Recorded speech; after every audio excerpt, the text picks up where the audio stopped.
Hi everyone. This is our first garden video of the year. I wanted to show you how pretty the roses were. And we're going to take you on a little garden tour. Today is Thursday, May 28th, 2015. And here's Sammy. Hi folks, we're back. Well, I thought I'd just take a little walk around tour and just kind of show what's going on. And we'll start at the top, which is a good place, and work our way down. Now over here, we have blueberries. These I got when they were little at Walmart for about $6 or $7 a piece. But as you can see, these puppies are loaded. They bloomed well. They're looking good. I gave them a little bit of fertilizer yesterday. And they ripen in July. So we got a little bit of time on these. I'll just keep them watered and watch the leaves. So you can see how you see the green veins and it's yellow around the veins. That's called chlorosis. And what that means is usually an iron deficiency caused by the soil acidity being too less. They like acid soil, like an azalea. So I gave them a little bit of something for that, which makes iron available for them. So that'll clear up, and they've been growing like the dickens anyway. The good Lord has sent rain just right this spring, and it's been beautiful.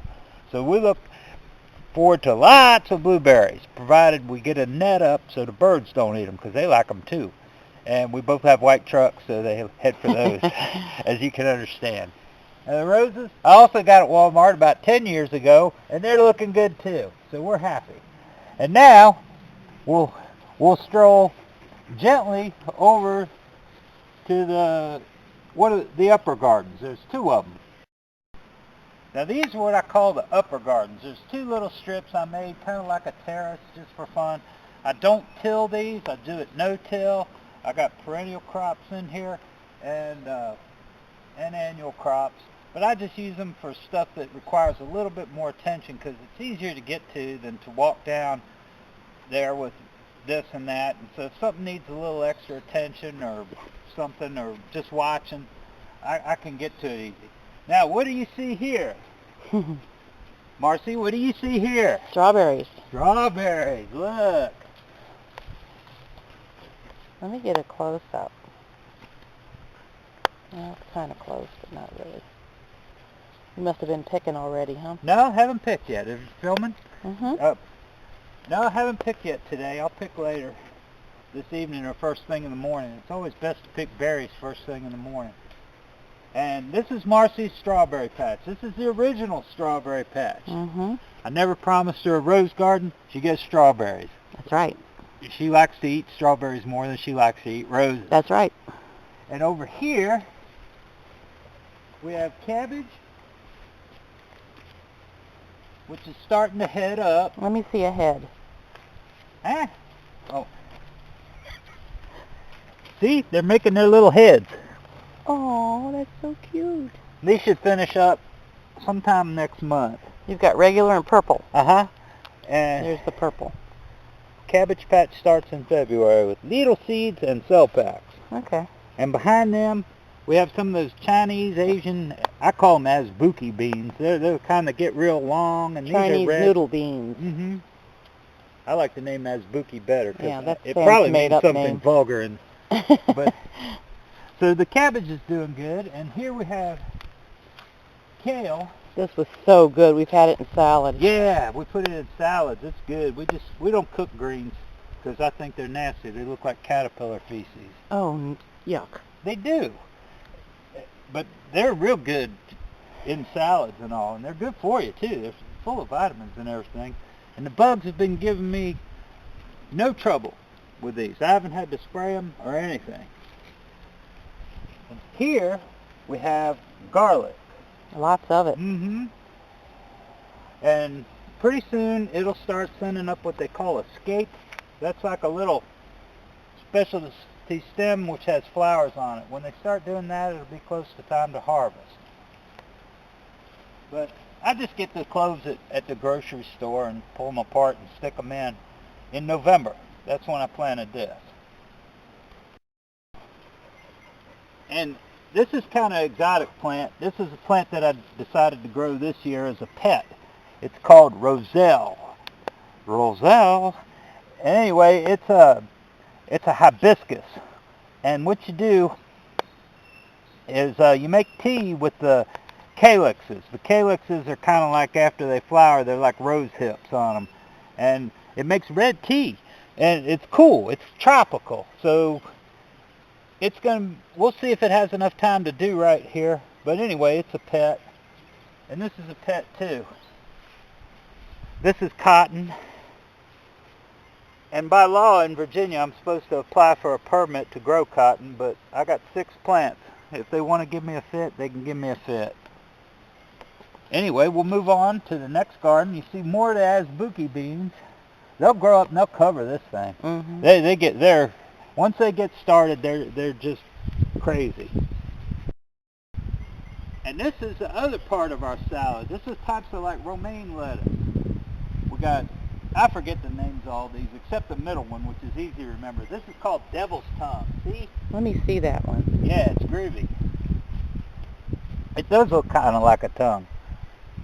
It's kind of hard to show on the film, but it has like a purplish tint to the edges of it. And like it's on this good. One. Yeah, it's very We good. fed a lot of people with these plants. I started them in February, and there aren't that many, but boy, do you get a lot. We took some of this to our fellowship dinner, didn't we? Yeah, at the revival at church, we had dinner every night, and a lot of people ate it. Feeding the world. And this is another kind of romaine. This is really neat. It's got a mottled kind of leaf on it. You know, people eat with their eyes first, so I do a lot of different, I like a lot of weird stuff, so it's fun. Unique This things. is my first year to try to grow this type of lettuce, and it's been real successful, because in the upper gardens here, it gets shade right now. The rest of the place, it's a hot day, and the rest of the place is cooking, but it's nice and cool. The lettuce and the cabbage and whatnot like it kind of cool. They don't like it too hot, otherwise they bolt. And that means, that's not that they run off frantically. That means they go to seed. And when they go to seed, they start sending up flower buds and all. The lettuce is done. It's time for chickens. You give them to the chickens and they like it. Anyway, we'll move on down and we'll resume down. Okay, I'm out standing in my field. So, as you can see, this patch of ground is full of weeds. And you're saying, Sam, look at that. That's terrible. You hadn't done nothing. Why are all these weeds growing here? Well, the ground is prepped and it's arranged in rows. Now, what the strategy here is, this is going to be the winter squash patch. Winter squash you don't plant until after Father's Day. Last week in June is good.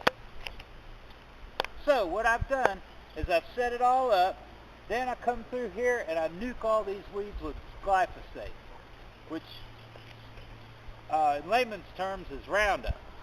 The weeds die, the squash grows.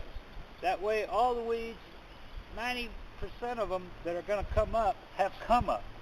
I don't cultivate because that brings up new weeds, new seeds into the germination zone and causes problems. So what will happen, I can plant right in here now if I wanted, spray it, weeds die, squash grows. The weeds also hold the soil together with their little roots, and when they die, they dry out, provide a mulch, and rot and feed the squash. So this whole patch will be different types of winter squash. There'll be acorn squash, there'll be Hubbard squash, there'll be something new this year called pink banana, which is really quite an enormous pink squash that looks like a big pink whale. I'm sorry I'm swatting, but I got this Hubbard, pesky fly. And what else? Kashaws. 2 kinds of kashaws this year. Anyway, Marcy keeps fidgeting with I the can't. bugs. Yeah, they're trying to attack me. She needs like one of those little hats like the beekeepers have. Yeah. But anyway, so we'll move on. We'll be back to this when the death occurs and the plants are coming up and things start going. Winter squash is incredibly enthusiastic grower. It'll look like a sea of green in here. Unless we get a flood or a hailstorm, then it'll look like mess. But anyway. Oh, sorry. That's Got me where that we're time. heading on that. Okay. You're on. Now these guys are cucumbers. The variety I believe is Poinsett 76. It's an open pollinated variety. Most of our varieties are, so we can save the seeds from them. I think these are saved seeds. Yeah, I think they are. Last year. Now the strategy here is to let the cucumbers grow up on the fence. That does two things. It makes sure they're straight, and it avoids what they call yellow bellies, where if they grow on the ground, the bottom part is yellow, so it has a yellow belly. So it'll grow up on here. I got to be careful though, because this is kind of narrow. If the fruit develops in here, I got to pull them out. Otherwise, it'll swell up and grow around it. Yeah, it'll look like one of those long balloons that you twist.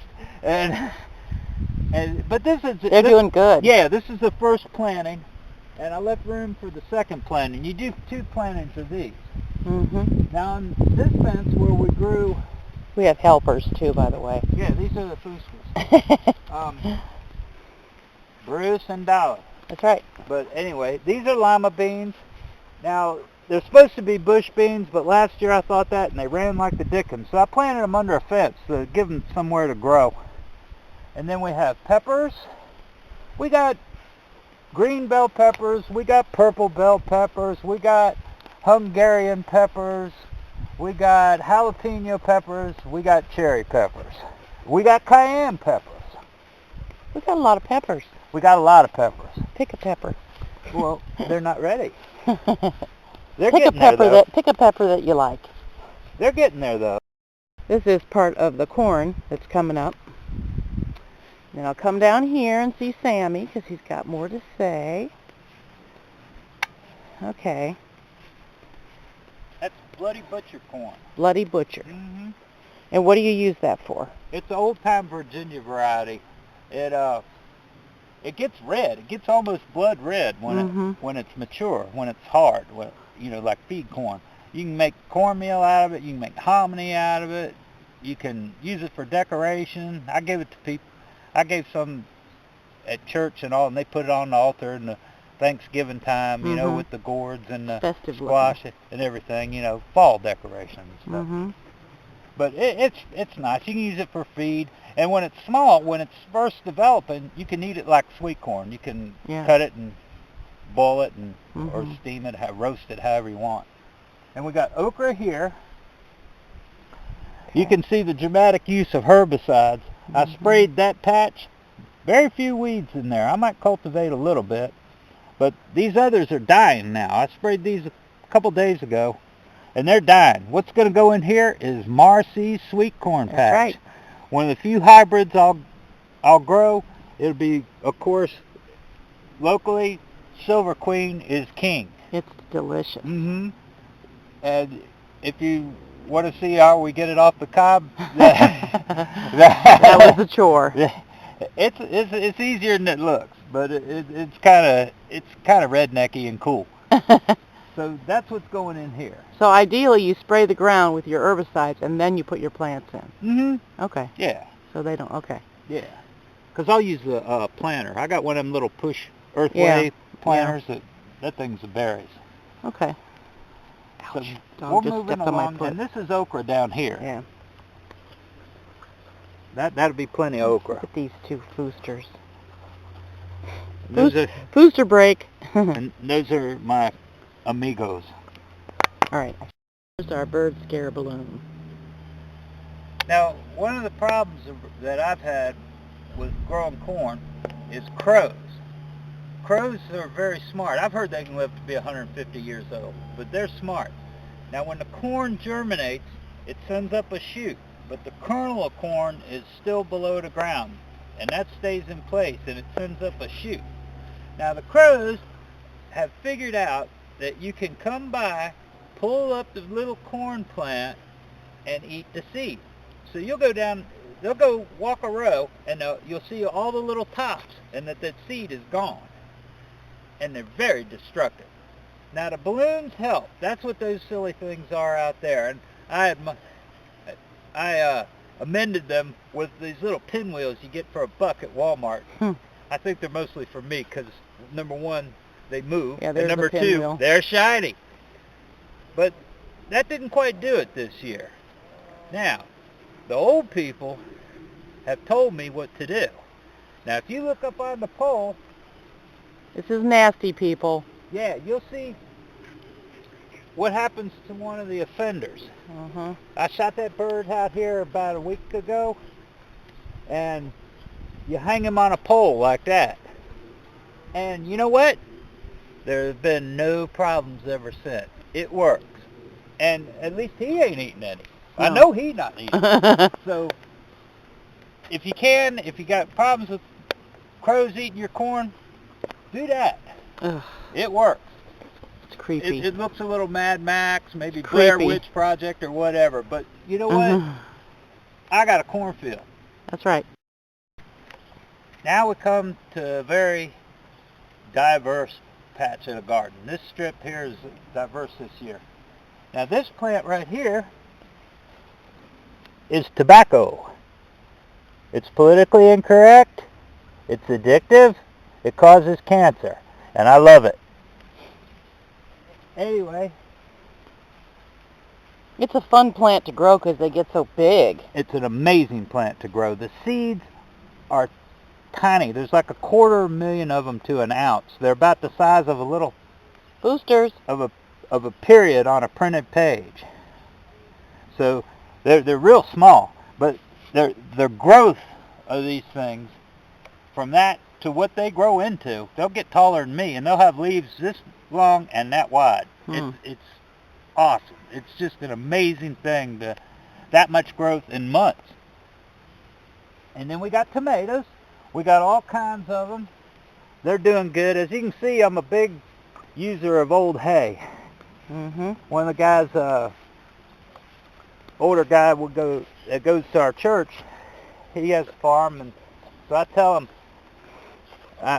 I'd like the oldest, nastiest, grossest round bale you got.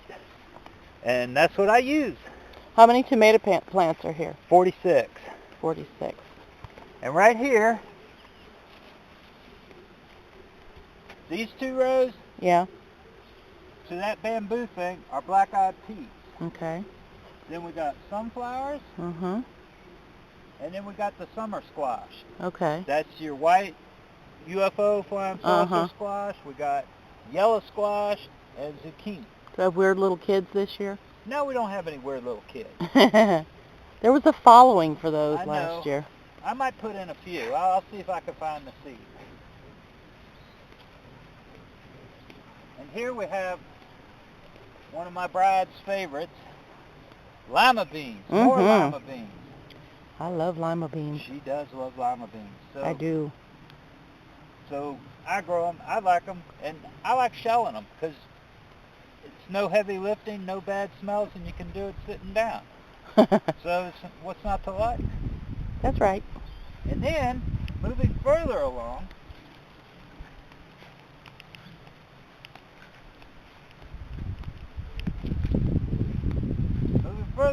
we have string beans. Mm.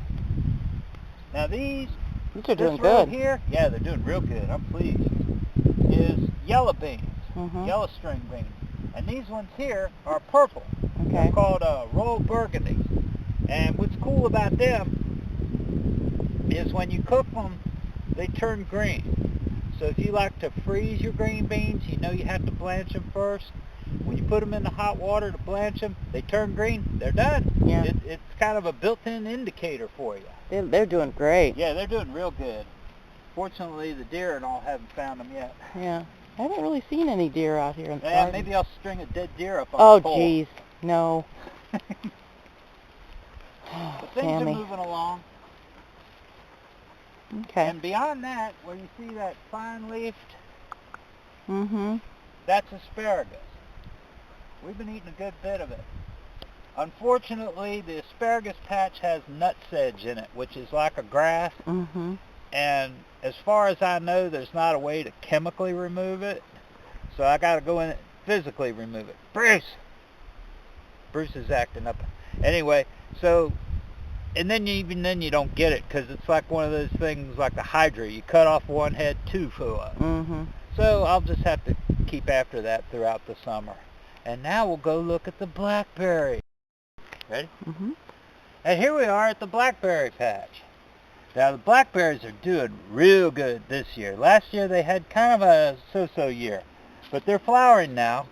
Them, like the blueberries, are ready in July. Mm-hmm. And look, and the beauty of these, thornless. That is nice. Yeah. And a lot of neighbors come by and pick them, and then cool things show up like cobbler and jam and pie. But as you can see, I've done pretty good with the weed control. Mm-hmm. They look better this year than last year. Yeah, I cleaned out the chicken house and put the poop on here. They love chicken poop. They're heavy feeders. These plants are a little more than 20 years old. Pretty flowers. Yeah, you'll harvest maybe 200 quarts of berries out of these a year. Yeah. So there's plenty for everyone. I know it made good jam. Mm-hmm. And now we'll go look at the grapes and something else you might not expect in Virginia. And we got grapes. I got 3 grapevines. They are seedless Concord grapes, because Marcy is a canon maven. Those of you who don't know what maven means, look it up in a Yiddish dictionary. Maven. Anyway, it means expert. Oh. Anyway, this is the second year for these guys. I'm kind of training them a little bit, but we might get a cluster or two of grapes out of these. But I'm training them to work on this trellis a little bit. So soon, you gotta have patience when you garden. Some things take a little longer. Now, if you're growing timber, that could take 20 years. Yeah, true. Maybe even more. But the perennial crops, they take a while. But they're doing all right. I'm pleased. And then now let's go look at something cool. Do you know what this is? These are kiwis. Now, kiwis are plants that are male and female. They don't have both on the same plant.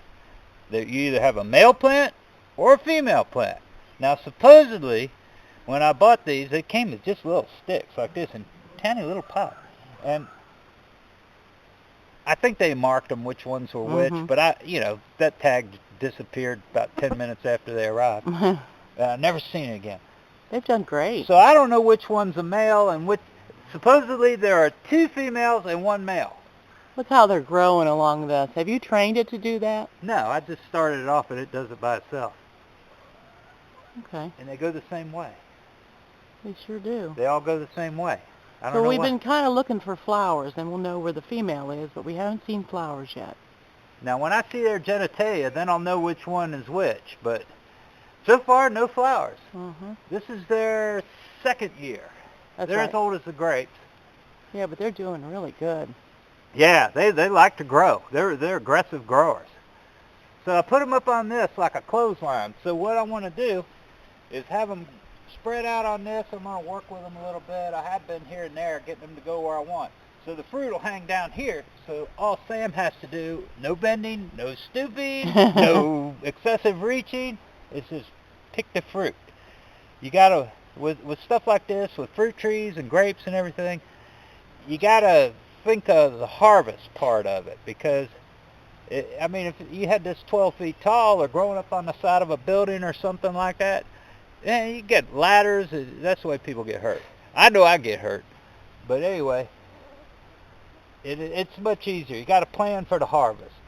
So we'll see how they do, because I got inspired because there's a very nice lady that we go to church with has a kiwi plant. It's been neglected. It looks like an enormous brush pile. But she'll get 10 bushels of kiwis off that in October. She does. Yeah. And so I said, if somebody else could do that, I could do that. So I did. And here's what it's like so far. But we'll keep you up to date on this, and because I'm interested too. And it's pretty exotic. People go, "You got kiwis?" I go, "Yeah." See a doctor, get rid of it. But anyway, that concludes our tour. And everything's doing pretty good. The Lord's been very good to us with weather and circumstances, and so far this year, 10 minutes worth of hail could wipe everything out. But Mhm. you just give thanks for every day and go on as best you can. And that's it, folks.